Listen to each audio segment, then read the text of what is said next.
ओम शांति पाल भाई। ओम शांति ईश्वर भाई। पाल भाई, हम आज की मूल्य रिवीजन कर रहे हैं। आज है 8 तारीख जनवरी मास 2025।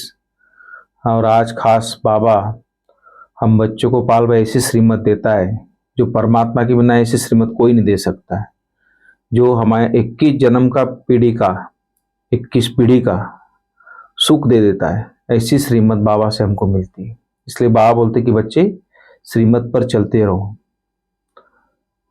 और बाबा बोलता है कि अपने आप को राज तिलक देने का सहज पुरुषार्थ क्या है सतयुग में। तो बाबा बोलता है अपने आप को अगर राज तिलक देना है तो उसके लिए बाप जो शिक्षाएं देते हैं, जो शिक्षाएं बाबा से मिलती है हमको, उस पर अच्छी रीत चलना है। इसमें आशीर्वाद और कृपा की बात नहीं, बाबा बोलता है सिर्फ फॉलो फादर करो, दूसरे को नहीं देखना है। मन मना भाव, इससे अपने को आप ही राज तिलक मिलता रहेगा। जो बाबा ने मन मना भाव का मंत्र दिया है, अगर इसमें आप रहेंगे तो अपने आप को आप ही राज तिलक मिलता रहेगा। दो बातें मुख्य है पाल भाई, एक पढ़ाई और याद। जो याद की यात्रा है यही हमको ब्रेगर से टू प्रिंस बनाती है। इसलिए बाबा बोलता है कि जो अविनाशी ज्ञान धन बाबा जो देता है उसका दान कर महादानी भी बनना है। और जैसे ब्रह्मा बाप ने अपना सब कुछ इसमें लगा दिया, ऐसे फॉलो फादर कर राजाई में उच्च पद पाना है। तो बाबा की आज की मुख्य शिक्षा है पाल भाई, और इसी के आधार पर पूरी मुरली है। तो मैं समझता हूँ डिटेल आप मुरली की बताइए आज की। ओम शांति ईश्वर भाई। ओम शांति। आज हम लोग 8 जनवरी 2025 की मुरली रिवीजन कर रहे हैं जी। आज बाबा ने कहा है जो बाप की फ्री मत है जी, इस फ्री पथ से 21 पीढ़ी का सुख मिलता है। फ्री मत तुम्हें 21 पीढ़ी का सुख दे देती है जी। बाप की फ्री मत। जैसे बाप तो लौकिक बाप भी होता है, लेकिन ये बाप जो है परमपिता परमात्मा है, भगवान है जी, भाग्य विधाता है जी। तो भाग्य विधाता बाप हमारा भाग्य बनाने आया है जी, तो हमें ऐसी श्रीमत देता है हमारा भाग्य बनाने के बिल्कुल लिए, जो 21 पीढ़ी का सुख मिल जाता है उससे। और इतनी न्यारी मत, न्यारा माना अलग, इस संसार से अलग जी, क्योंकि परमात्मा इस संसार से अलग है जी, यहाँ का रहने वाला नहीं है। इसलिए ऐसी न्यारी मत, इस संसार से ही न्यारा है परमात्मा, इसलिए ऐसी न्यारी मत बाप के सिवाय कोई नहीं दे सकता, बाप परमात्मा के सिवाय।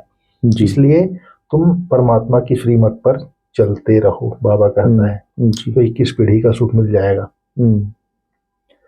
फिर बाबा ने कहा ये जो राज तिलक की बात बोला है आज बाबा ने, उसका सहज पुरुषार्थ जो बोला बाबा, एक तो फॉलो फादर करना है, जो शिक्षा मिलती है उस पर अच्छी रीति चलना है। बिल्कुल, जो श्रीमत मिलती है श्रीमत के अनुसार हमको अपना जीवन बनाना है जी। तो फॉलो फादर करना है, दूसरे को नहीं देखना है, मन मना भाव होकर रहना है।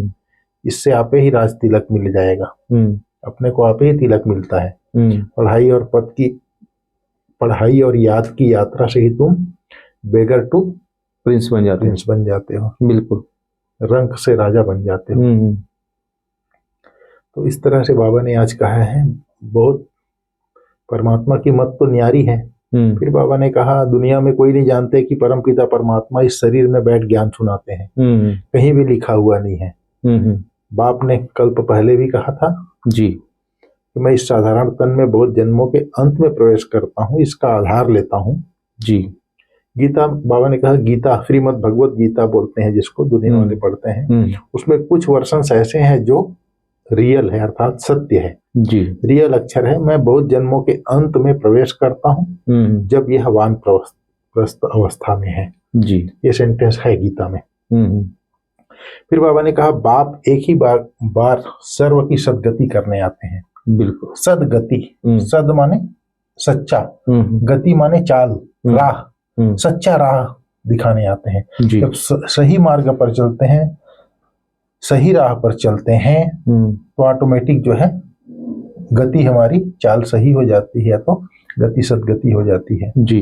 बाबा आकर सबकी एक ही बार प्रारब्ध बनाते हैं भविष्य की। तुम पढ़ते हो भविष्य नई दुनिया के लिए, बाप आते ही हैं नई राजधानी स्थापन करने, इसलिए इसको राजयोग कहा जाता है जी।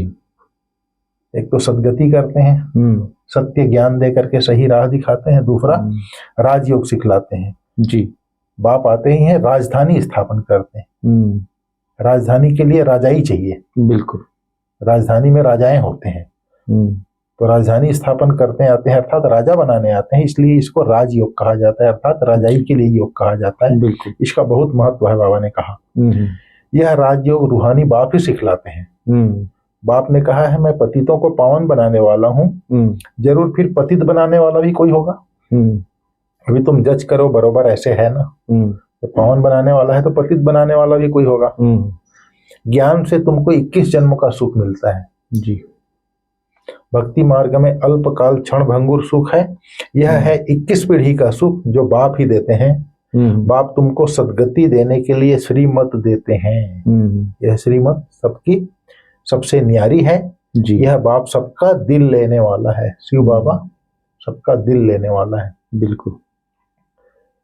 बाबा ने कहा दिल वाला बाप मिला है, सर्व का सद्गति करने वाला है, सर्व का दुख हर कर सुख देने वाला है जी। कितना ऊंचे ते ऊंचा गाया हुआ है, उच्च ते उच्च भगवान है शिव की महिमा जी। उच्च ते उच्च भगवान है शिव की महिमा। फिर बाबा ने कहा भक्ति न देवताएं करते हैं न सन्यासी करते हैं, वह है ब्रह्म ज्ञानी तत्व ज्ञानी जी। जैसे यह आकाश तत्व है ऐसे यह ब्रह्म तत्व है। वह बाप को तो याद करते नहीं, न उनको यह महामंत्र मिलता है। यह महामंत्र बाप ही आकर संगम युग पर देते हैं जी। सर्व का सद्गति दाता बाप एक ही बार आकर मन मना भाव का मंत्र देते हैं जी। बाप कहते हैं बच्चे देह सहित देह के सब धर्म त्याग, अपने को अशरीरी आत्मा समझ मुझ बाप को याद करो। इतना सहज समझाते हैं। रावण राज्य के कारण तुम देह अभिमानी बने हो, अभी बाप आकर तुमको आत्म अभिमानी बनाते हैं। अपने को आत्मा समझ मुझ बाप को याद करते रहो तो आत्मा में जो खाद पड़ी है वह निकल जाए जी। बाबा ने कहा अभी तो कलयुग के अंत में सोना देखने में भी नहीं आता है। सतयुग में तो सोने के महल होते हैं, बहुत महंगा है सोना, कितना रात दिन का फर्क है। उनका नाम ही है गोल्डन एजेड वर्ल्ड। वहां ईंट पत्थर आदि का काम नहीं होता जी। बिल्डिंग बनती है तो उसमें भी सोने चांदी खान पूरी ऊपर आ जाती है सारी। हाँ, बाबा ने कहा बिल्डिंग बनती है तो उसमें भी सोने चांदी के सिवाय और कीचड़ पट्टी नहीं होती। वहाँ साइंस से बहुत सुख है जी। यह भी ड्रामा बना हुआ है। इस समय साइंस घमंडी है, सतयुग में घमंडी नहीं कहेंगे। वहां तो साइंस से तुमको सुख मिलता है, यहाँ है अल्पकाल का सुख, फिर इससे ही बड़ा भारी दुख मिलता है क्योंकि विनाश के लिए बामसा आदि बनाते हैं जी। फिर बाबा ने क्या ज्ञान से होती है सद्गति। ये जो सच्चा ज्ञान सत्य बाप आकर के देते हैं तो सद्गति हो जाती है हमारा। सद्गति अर्थात जीवन मुक्ति भी कह सकते हैं, सत्य मार्ग पर चलने का ज्ञान कह सकते हैं जी। फिर इस सच्चा ज्ञान से हम संपत्तिवान बन जाते हैं। बिल्कुल, क्योंकि ये ज्ञान हमारा ज्ञान से सद्गति हो जाती है। जब सही मार्ग पर चलते हैं तो हमें ऑटोमेटिक संपत्तिवान बन जाते हैं। बिल्कुल। फिर बाबा ने कहा है अभी ईश्वरीय स्थापना हो रही है, ईश्वर ही स्वर्ग की स्थापना करेंगे ना, उनको ही हेवनली गॉड फादर कहा जाता है। बाप ने समझाया है लश्कर जो लड़ते हैं वह सब कुछ करते हैं राजा रानी के लिए। फौज जी, यहाँ तुम माया पर जीत पाते हो अपने लिए, जितना करेंगे उतना पाएंगे। तुम हर एक को अपने तन मन धन भारत की स्वर्ग बनाने में खर्च करना पड़ता है, जितना करेंगे उतना उच्च पद पाएंगे जी। फिर बाबा ने कहा ब्रह्मा ने सब कुछ न्यौछावर कर दिया, इनको कहा जाता है महादानी जी। विनाशी धन का दान करते हैं तो अविनाशी धन का दान भी करना होता है, ज्ञान धन का जी। जो जितना दान करे, नामी ग्रामी दानी होते हैं तो कहते हैं फलाना बड़ा महादानी है, फिलैंथ्रोपिस्ट था, नाम तो होता है ना जी। कोई इनडायरेक्ट ईश्वर अर्थ करते हैं, राजाई स्थापन नहीं होती उसमें। फिर बाबा ने कहा अभी तो राजाई स्थापन होती है, इसलिए कंप्लीट फिलैंथ्रोपिस्ट बनना है अर्थात महादानी बनना है जी। फिर बाबा ने कहा तुम सब वॉरियर्स हो, तुम्हारी लड़ाई है रावण से, कोई मनुष्य से नहीं है। पुरुषार्थ तो करना चाहिए ना बाप को पूरा फॉलो करने का, उसमें मन बुद्धि से सरेंडर होना होता है। बाबा सब कुछ आपका है, बाप कहते हैं यह सर्विस में लगाओ, मैं जो तुमको मत देता हूँ वह कार्य करो, यूनिवर्सिटी खोलो, सेंटर खोलो, बहुतों का कल्याण हो जाएगा जी। बाबा ने कहा अभी तुम बच्चे पुरुषार्थ में आने से अपने आप को राज तिलक दे रहे हो। इस तरह से बाबा ने कहा है। फिर मनमना भाव होकर रहना है, फॉलो फादर करना है जी। यह है ही राजयोग, बेगर टू प्रिंस बनने के लिए कितना अच्छा पुरुषार्थ करना चाहिए इनको भी, फिर इनको भी फॉलो करना है। पढ़ाई से कमाई होती है, जितना जितना योग में धारणा होती है, योग में ही मेहनत है, इसलिए भारत का प्राचीन राजयोग गाया हुआ है। बाबा ने कहा बाकी गंगा स्नान करते तो आयु चली गई, फिर भी पावन बन न सके। भारत जो 100% सॉल्वेंट था, शुद्ध था, पवित्र था, 100% अपवित्र इंसॉल्वेंट बना है। जब अपवित्र बन गए, इंसॉल्वेंट बन गए तो गरीब बन गए। तो बाबा ने कहा दान हमेशा गरीबों को दिया जाता है। बाप कितना ऊंचा बनाते हैं, ऐसे बाप को गाली देते हैं। बाप कहते हैं जब ऐसे ग्लानि करते हैं तब मुझे आना पड़ता है जी। जब जब धर्म की ग्लानि होती है तब तब मैं आता हूँ, कहता है बाबा। फिर बाबा ने कहा अविनाशी ज्ञान धन का दान कर महादानी बनना है। जैसे ब्रह्मा बाप ने अपना सब कुछ लगा दिया, ऐसे फॉलो फादर करना है जी।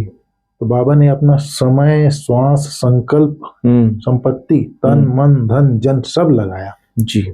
हर चीज लगाया, यहाँ तक के अपने आराम का समय भी लगाया। अपना मतलब क्या नहीं लगाया बाबा ने, ब्रह्मा बाबा ने जी। उस वैसा फॉलो करने के लिए बाबा बोल रहा है, तब रजाई में उच्च पद मिलेगा। फिर बाबा ने कहा सजाओं से बचने के लिए योग में कमाई करना है, ऐसी कर्मातीत अवस्था को पा लेना है। फिर बाबा ने कहा पास विद ऑनर, सम्मान सहित पास होने का पूरा पूरा पुरुषार्थ करना है। बिल्कुल। बाबा ने कहा आज कड़े नियम और दृढ़ संकल्प द्वारा अलबेलेपन को समाप्त करने वाले ब्रह्मा बाप समान अथक भाव, ब्रह्मा बाप समान अथक बनने के लिए अलबेलापन को समाप्त करो। इसके लिए कोई कड़ा नियम बनाओ अपने लिए, दृढ़ संकल्प करो। अटेंशन रूपी चौकीदार सदा अलर्ट रहे तो अलबेलापन समाप्त हो जाएगा जी। मतलब कुछ भी हो जाए मुझे करना है, बिल्कुल दृढ़ संकल्प, दृढ़ता चाहिए। हाँ, दृढ़ संकल्प करो। अटेंशन रूपी चौकीदार सदा अलर्ट रहे तो अलबेलापन समाप्त हो जाएगा। मतलब उसके ऊपर नजर रहे, बराबर, मेरे से मिसिंग तो नहीं हो रहा, टेंशन, ध्यान जी, नजर जी, तो अलबेलापन समाप्त हो जाएगा। पहले स्व के ऊपर मेहनत करो, फिर सेवा में, तब धरनी परिवर्तन होगी। बराबर। अभी सिर्फ कर लेंगे हो जाएगा, इस आराम के संकल्पों के डनलप को छोड़ो, उसके ऊपर नजर रखो, मुझे करना ही है। बराबर। यह स्लोगन मस्तक में याद रहे तो परिवर्तन हो जाएगा, करना ही है। बिल्कुल। एक तरफ है कर लेंगे हो जाएगा, एक तरफ है करना ही है, करना ही है, इस बात पर अटेंशन हो। फिर बाबा ने स्लोगन में बोला समर्थ बोल की निशानी है जिस बोल में आत्मिक भाव और शुभ भावना है।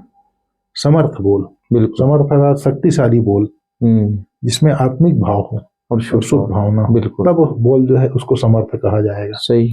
ये नहीं कि किसी को ऑर्डर दे दिया क्या पावर से बोलता है, वो नहीं जी। आत्मिक भाव और शुभ भावना है तब समर्थ बोल। ठीक है भाई साहब, ओम शांति। ओम शांति।